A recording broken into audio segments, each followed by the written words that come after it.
It is the Power Morning Show, and we are here. It is time for the morning trend coming to you live right here on Power 95. Coming to you compliments Rick's Cafe, and it is Missy, Chrissy, and Scratchmaster in your company. Yes. You good? Yes. We good. You had breakfast? Kinda ish. I had an apple. Right. But anyways, y'all, we having something better than breakfast now, which is good conversation. Joining us live is DJ Private Ryan. Hey, good morning. Good morning. What is up? I'm good. Yeah, inside. First time too. First time. That is true. Welcome to Power 95. Now, we also have a very special guest, not a stranger to Power 95 at all. Puffy, what is up? Morning. Puffy, wake up, boy. That's what's up. I am up. We are all up. We are all up now. Puffy, you sound like you're trying to convince yourself that you're up right now. Trust, I am. You are. All right, Ryan, tell us something. What is it in Trinidad like right now with the whole, what restrictions they have in place and how are you, someone who accustomed to traveling all over the place, always in an airport? How are you dealing with it? Trinidad right now, for the most part, is very quiet. The bars are closed, the restaurants are closed, the supermarkets close at 6, and pharmacies close at 8 o'clock. Right. We have no curfew, so it's not to say that you are not allowed to be on the roads, to take care of stuff. But the police can't stop you, and they if they suspect that you're up to anything suspicious, they could take action. Yeah, so for, as you know, Trinidadians, especially on an Easter weekend, so I'll use this weekend as an example where, the beaches, all the clubs, a lot of the parties would have been swinging, everything was quiet. It literally, like where I'm sitting, when I go outside, I can see like the roads are clear. There's nobody on the, on the streets. Traffic. No traffic, absolutely no traffic. The air is clean. There's no smoke. It is really surreal. Like, I was thinking about it. A month ago, maybe a month ago, Trinidad was just bubbling with activity. Everyone was out. Every night, all of us were liming and carnival happened. And then now it's just a whole other dynamic, Different beast. Puffy, what's going on in Barbados? Barbados, unlike Trinidad, we've been on 24-hour lockdown for a while now. I haven't left my house since the first. The first of when? The first of this month. Wow. Okay. So that was the last time I used my car. You serious? Yeah. So I've been inside for this is day 13 now, And, I think initially people definitely kind of panicked. I'm sure some videos probably surfaced through WhatsApp. With Bajans, in town, panicking, everybody swarming to go to the grocery. Yeah, I saw videos of that. Yeah, exactly. The initial panic was serious. Right. But I think everybody kind of got the gist of it now. Our curfew was extended until I think May 3rd it was, but now they're allowing us to do essential practices and go to the supermarkets, etc. But they put a system in place where, depending on the first letter of your last name, you're then allowed to go to do these things and banking as well on specific days. So, for example, banking. Banking. Oh, banking. Banking. Yeah, banking. Yeah. I mean, you're getting a Bayesian accent, so. All right.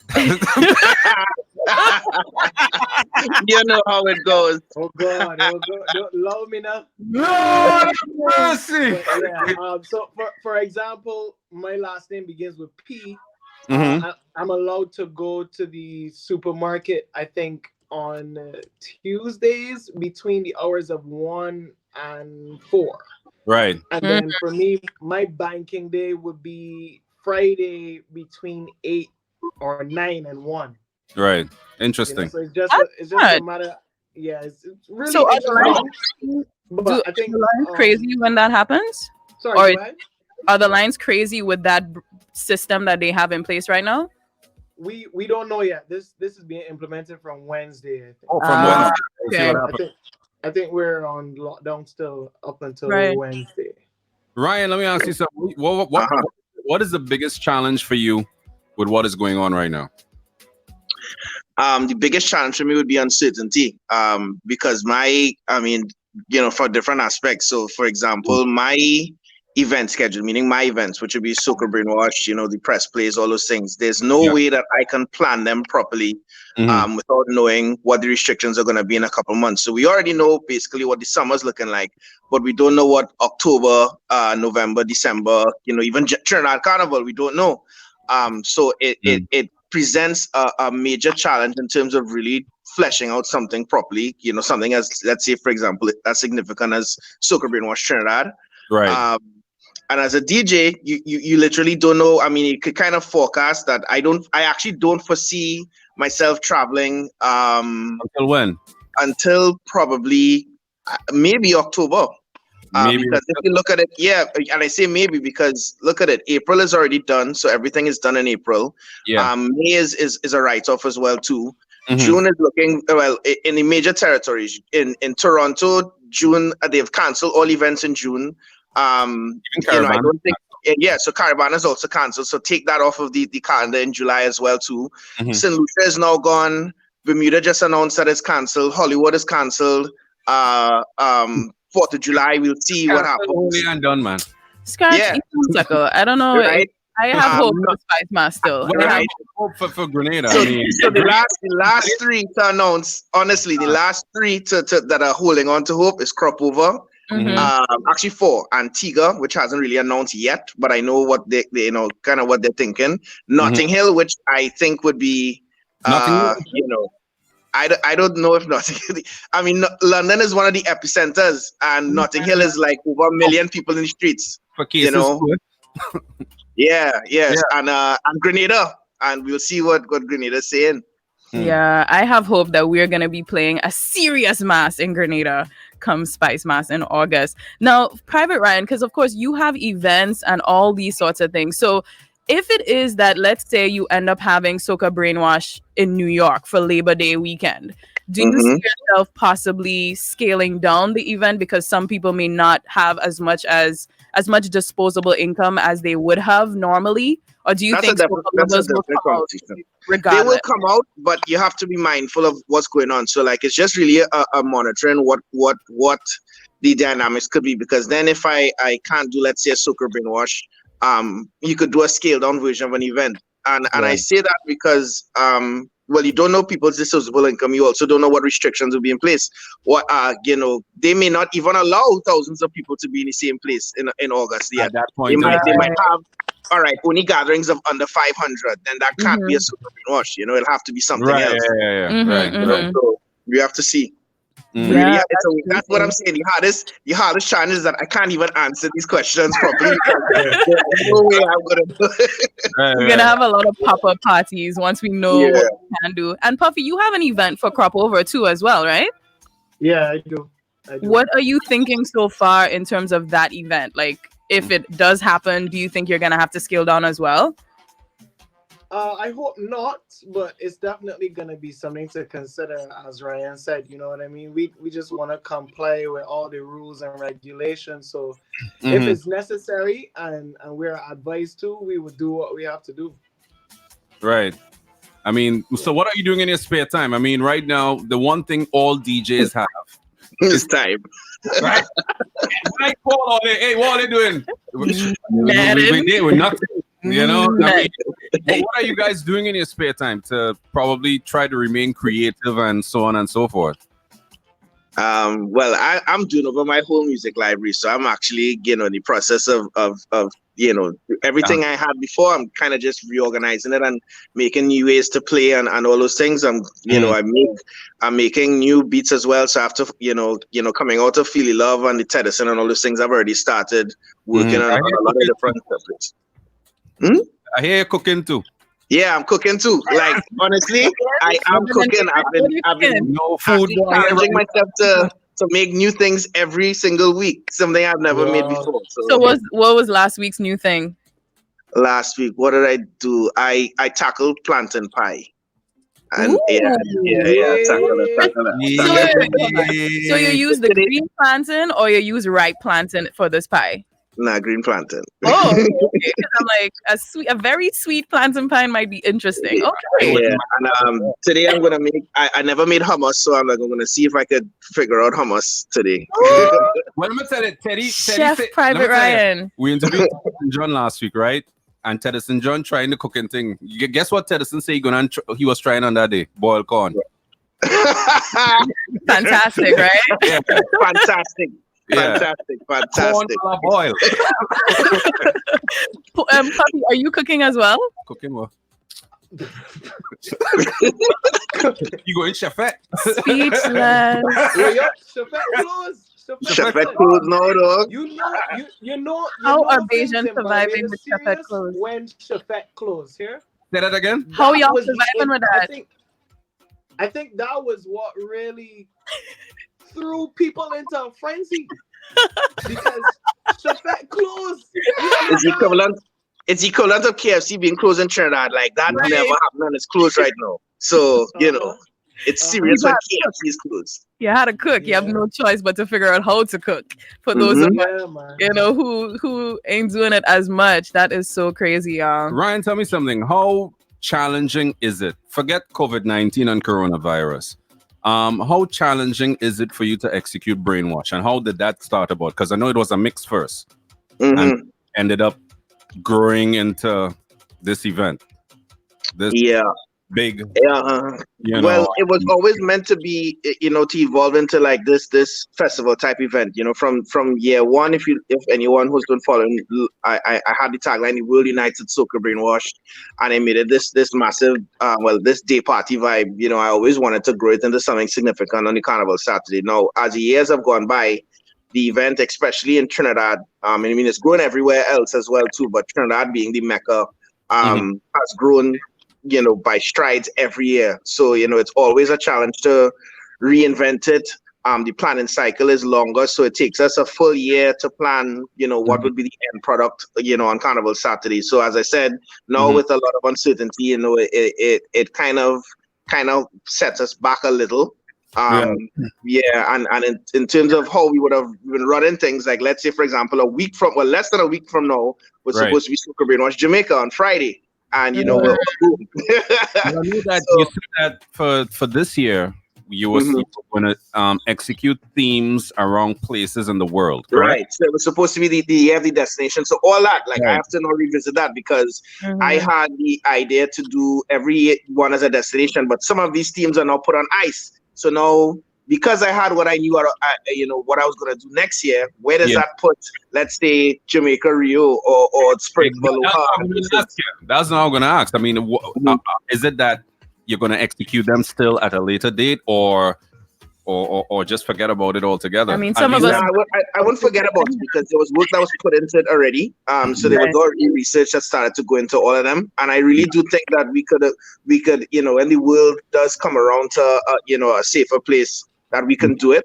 The question is when, because I don't know when now. Like even the theme for Trinidad, to be very honest, I had one that I even kind of announced on the day, but now I'm thinking, maybe I should revisit that, knowing what's going on, and see if I can put together right now. Yeah, so see if I could put together something really nice. If we're free and we're able to come out, what would that look like?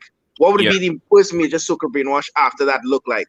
So that's all the things. And then keeping in mind that, Trinidad may be scaled down. We don't know, with Miami and New York being the one of the biggest consumers of the Carnival product in Trinidad, New York being compromised and Miami being compromised Florida, I should say, is a major thing. So we have to look at all those things. And then, Jamaica said that they were going to have their carnival in October. Yeah, they did. Carnival is supposed to be in October, but then again, there's another thing that people aren't mentioning that can throw everybody's plans into a whole tailspin. No pun intended. The hurricane season has been predicted to be one of the worst this year. It's actually going to be bad. So if on top of COVID, there's a bad hurricane season, that means planning would go out the window in an instant. So there's a lot to consider this year. It's actually the perfect storm of events that could throw everything all over the place. I have the same question for both of you. Puffy, let me ask you, what's your views now that all these carnivals, festivals are, well, I shouldn't say all, most of them are getting canceled, right? Suppose Crop Over were to be canceled. Just saying suppose. What are your thoughts on artists putting out music? Soca artists. Well, I don't have a problem with that. Mm-hmm. Look at how everything is going now. People having virtual concerts and virtual parties. Right. And I think even now that everybody is at home, your audience is even bigger. So why not capitalize on that? You know what I mean? What about some Continue to put out records. Pardon? What about some artists that would say for them there's a cost to putting out a record, right? It isn't free, and that they would not be able to service the record the way that they would necessarily want to. That is completely understood, and that's definitely a thing to consider. But I feel it's just a matter of rethinking your game plan. You know what I mean? I'm sure every song, every artist has a budget associated to that song, and just be able to budget and think long term. Right. Whereas I feel a lot of artists in soca, especially, they think, okay, cool, let me put this out so that by the time Trinidad comes around, I'm in rotation, or by the time Grenada comes around, depending on where you're from and what carnival you're catering to, the timeline is kind of tailored based on that. But I feel now we gotta think more long term in terms of artists and producers too. Talking about producers, Ryan, that Freetown record. I remember when you just dropped it, you told me you had that, like that, out of all the songs that you did for 2020 produced, that one seemed to hold a special place for you. How did Freetown track come about? Because I'll tell you, all the bacchanal done in Trinidad, right? All the jump up, wave, mash up this, tear down that, all of that thing. But it's one of those songs that I say has a passport, meaning it's played outside of Trinidad, number one, and it has a lot of legs to it, and it isn't like a song that's just associated with Carnival alone. It's so timely as well. And it's fit the moment right now as well. Yeah. Listen, it's so funny. I had that song for 2 years now. Get out of here. Not for 2 years, partner. And that's to tell you how the song aged well. Like that song, I theme Brainwash every year. That song was supposed to be the theme song for Soca Brainwash Wonderland. That was the year 5. We just did year 7. Wow. And so like the spirit of the song was meant to be, what is the journey to the Wonderland like? So it's actually, that's why if you look at the labeling, it's called the Wonderland Rhythm. It's that. The Kestani called the Wonderland after what was supposed to be. So I never renamed it. I just said, you know what? That's the spirit I made it in. That's the spirit I'm going to keep it as, right?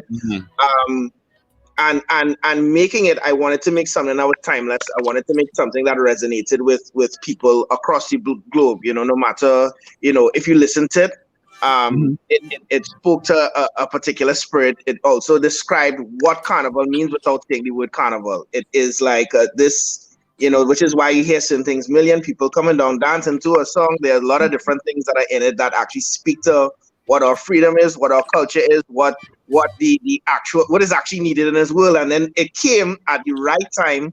Look at what we went through, and Feel Love is the song that came out this year. So and there's a reason it didn't for 2 years. Like for one, we finished the song late, and I was like, this is such a good song, I don't want to waste it. And then when he did the 70s the year after, I was like, I actually have the rhythm for the 70s that I didn't finish yet, which I could finish next year. Well, you have time. Right.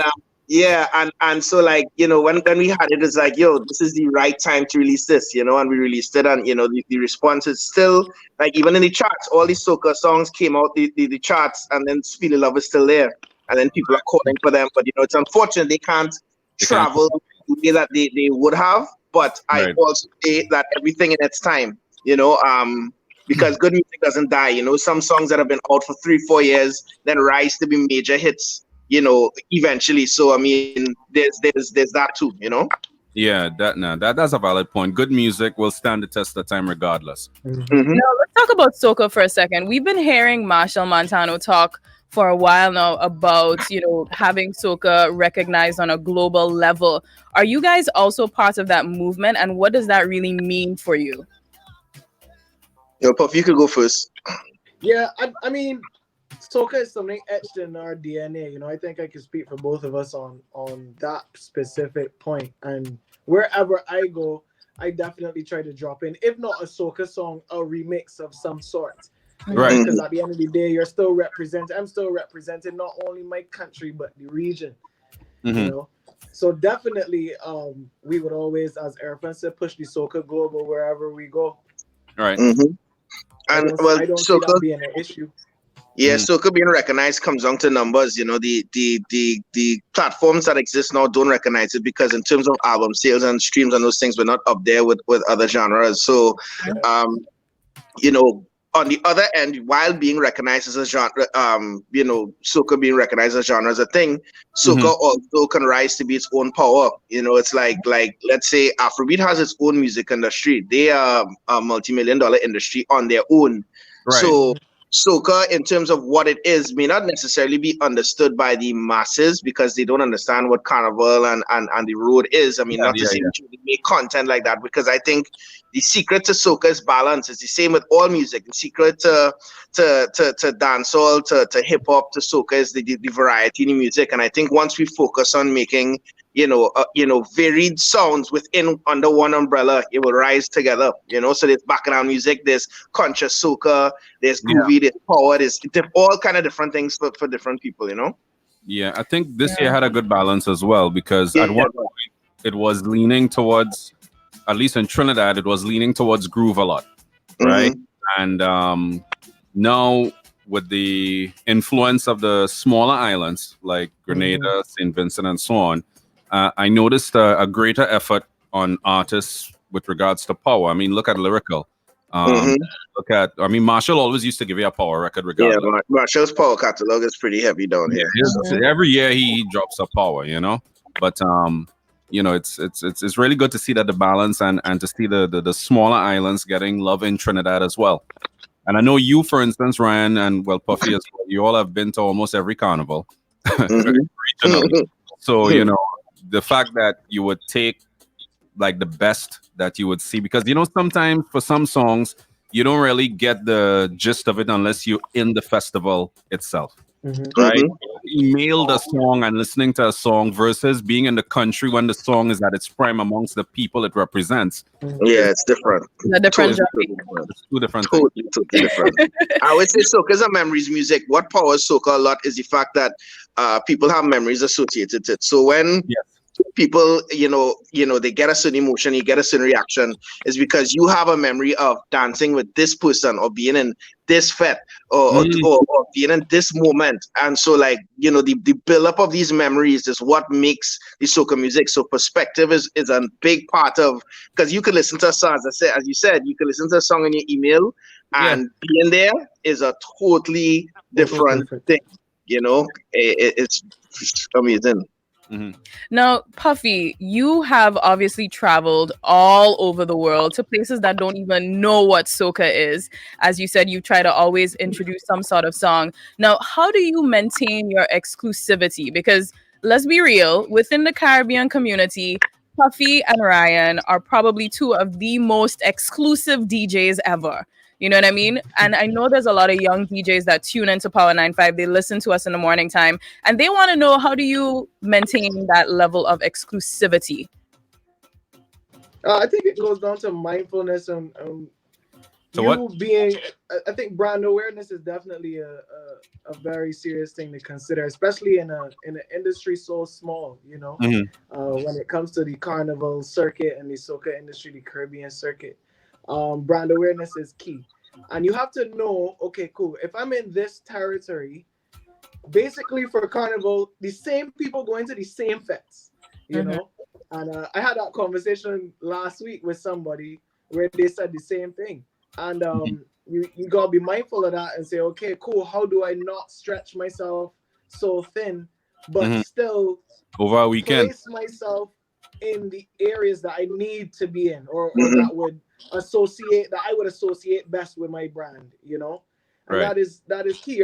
You're not gonna miss certain events in certain carnivals, and you kind of know that. But also too, you're gonna want to expose yourself to a newer brand or build a new relationship. So how many of those are you gonna do? How many of the big events are you gonna do? You know what I mean? And still be aware of how you are mentally, your fatigue physically, So all of these things are things to consider when you're studying brand awareness and exclusivity and remaining relevant and these kind of things. So it's kind of a tricky puzzle to put together, but once you have the education around it, I think you're able to execute properly, Yeah, you hit the nail on the head. It's a balancing act. There's certain things that you just should be a part of. There are others that in terms of your time, because putting your time into this event takes away from you doing something that's on another level. You have to understand and that's an important point. Your body, your fatigue, your mental health, because mental health is extremely important when you have a very trying schedule. When you have a lot of expectations in terms of your performance, a lot of these things can get performance too. Right at the end of it, there's a human at the center of all these things that we do. And we have finite time, to do everything that we want to do and accomplish. So, it is a balancing act. Brand awareness is important. Remember, there's a difference. It's important for people to understand that there's a difference between talent and brands. There are lots of talented DJs, but how do you take your talent and then evolve it and make it into a brand that people follow? People want to invest time in. Do they want to invest and be with you on your journey? There's a big difference between the two. Right. Good point. Wow. Preach, y'all. Preach. I know it's Easter, but yeah. We can indeed, y'all. Thank you so much for connecting with us on the Power Morning Show. We wish you a happy Easter in Trinidad and Barbados. Hey, it's great to be here. It's great. Yeah. All right, thanks for joining us this morning. All right, and take it easy and be safe in this quiet time. I know. We're looking out for lots of quiet time. Lots of quiet time, boy. All right, Ryan and Puffy. Y'all thanks a lot. Appreciate it. Be sure to follow DJ Private Ryan and DJ Puffy on Instagram. Of course, coming up right now is the hit list right here on Power 95. 1, 2, 3. Wash your hands. It just takes 20 seconds. Wash your hands.